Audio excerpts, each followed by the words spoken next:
Chittagong medical college হাসপাতালে সকাল ৮টা থেকে ২৪ ঘন্টার কর্মবিরতি পালন করছে ইন্টার্ন চিকিৎসকরা। বন্ধ আছে আউটডোর সেবাও। এই বিষয়ে আরও জানাতে যুক্ত হচ্ছেন সহকর্মী অনুপম শীল। অনুপম, আদালত তো রায় দিয়েছে তাদের পক্ষে, তারপরও কি কারণে ইন্টার্ন চিকিৎসকরা কর্মবিরতি পালন করছে? এই ঈদে জামা জুতো অ্যাক্সেসরিজের ডিসকাউন্ট।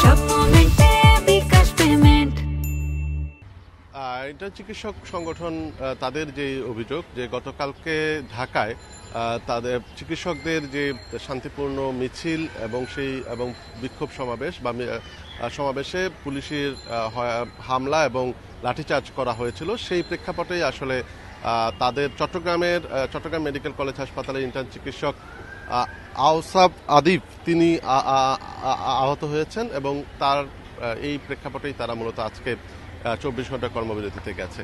আমরা এখন আছি চট্টগ্রাম মেডিকেল কলেজ হাসপাতালের একদম প্রধান ফটকের সামনে এবং ইতিমধ্যে আমরা দেখছি যে এই ইন্টার্ন চিকিৎসকদের কর্মবিরতির কারণে হাসপাতালের ভিতরে চিকিৎসা কার্যক্রমে কিছুটা প্রতিক্রিয়া বা কিছুটা সমস্যা তো ইতিমধ্যে তৈরি হয়েছে। কারণ বিভিন্ন ওয়ার্ডে সাধারণত আমরা দেখি যে ইন্টার্ন চিকিৎসকরাই মূলত সার্বক্ষণিক এই চিকিৎসার কাজটি করে থাকেন।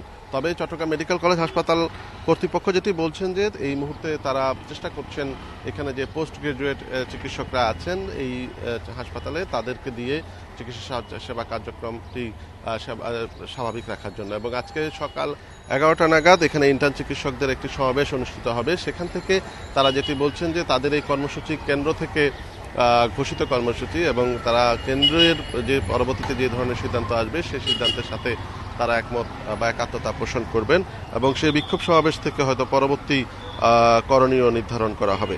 তো মূলত আমরা জানি যে গত বেশ কয়েকদিন ধরে প্রায় 2 সপ্তাহের বেশি সময় ধরে চট্টগ্রাম সহ দেশের বিভিন্ন মেডিকেল কলেজ হাসপাতালগুলোতে বিশেষ করে ইন্টার্ন চিকিৎসকরা তাদের যে 5 দফা দাবি, সেই দাবির প্রেক্ষিতে তারা এতদিন এখানে কর্মবিরতি পালন করছিলেন, বিক্ষোভ সমাবেশ করেছেন এবং সেই হিসেবে গতকালকে রায় হয়েছে এবং রায়ের সূত্র ধরে যদিও আমরা দেখেছি যে তাদের যে প্রধান দাবি সেটি এখানে মেনে নেওয়া হয়েছে, কিন্তু এর পরেও গতকালকে তাদের ঢাকায় তাদের সহকর্মীদের উপরে হামলা হয়েছে। সেই হামলায় চট্টগ্রাম মেডিকেল কলেজ হাসপাতালের একজন ইন্টার্ন চিকিৎসক আহত হয়েছেন এবং সেই প্রেক্ষাপটেই এখন চলছে। তো আজকে এখানে ভিতরে যে ওয়ার্ডের যে ইন্টার্ন চিকিৎসকদের কার্যক্রম সেটি বন্ধ আছে, আবার আউটডোরে যে ইন্টার্ন চিকিৎসকরা সেবা দেন সেটিও বন্ধ আছে। স্বভাবতই এখানকার এই চট্টগ্রাম মেডিকেল কলেজ হাসপাতালের উপরে যেহেতু শুধু চট্টগ্রাম নয়, চট্টগ্রাম ছাড়াও 3 পার্বত্য জেলা, কক্সবাজার, ফেনী, নোয়াখালী অঞ্চলের বিশাল জনগোষ্ঠী এই হাসপাতালটিতে চিকিৎসা নিতে আসেন, স্বভাবতই তাদের চিকিৎসা কার্যক্রমে কিছুটা ব্যাঘাত তৈরি হচ্ছে।